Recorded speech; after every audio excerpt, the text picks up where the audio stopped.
Jamais l'humanité n'a été confrontée à un tel défi. La finesse et l'élégance du champagne sera peut-être plus là. On va vers des climats inconnus. Le risque, c'est de faire des vins californiens en Bourgogne d'ici 40 ans. On est en permanence en situation presque de crise. On est chaque fois obligé, chaque année, de réadapter. Est-ce que nos enfants ou petits-enfants auront la chance de connaître ce qu'on déguste nous aujourd'hui ?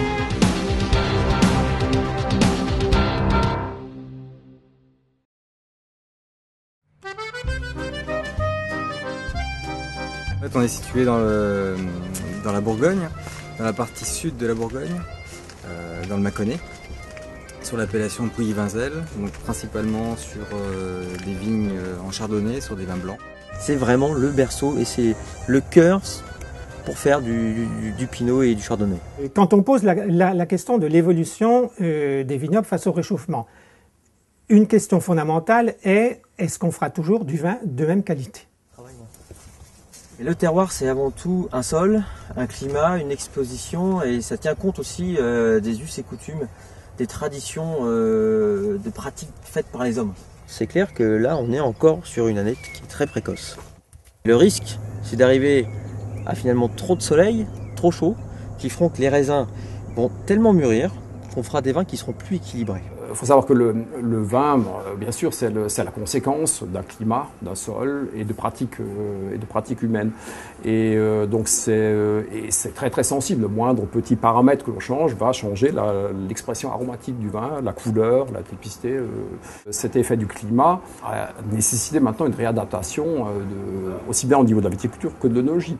Justement, la Bourgogne, son image, c'est de faire des grands vins équilibrés sur la maturité, l'acidité, la minéralité. Et ça, on va le perdre. On aura de nouvelles régions viticoles dans des zones où normalement on ne cultive pas la vigne, Bretagne, Normandie, ça va se reporter en Grande-Bretagne. On peut penser aussi qu'il y aura des vignes dans le sud de la Suède, en Écosse. Si la modification climatique se poursuit, c'est clair qu'on va perdre cette particularité, cette typicité liée à ce cépage. Et c'est de se dire, à terme, on ira peut-être sur des bulles, une effervescence beaucoup plus structurée, peut-être plus faite sur la puissance ou avec des matières en bouche beaucoup plus présentes. Les verres.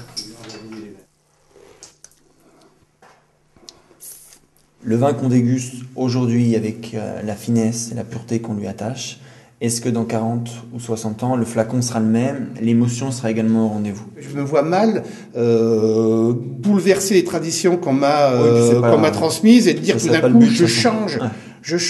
C'est un bouleversement culturel et peut-être que le bouleversement culturel devra aller avec le bouleversement climatique. On est face à un problème global. On peut essayer de résoudre le problème dans notre petit coin, mais globalement, il faut qu'il y ait une entente à l'échelle du monde. Réchauffement global dit problème global dit solution globale.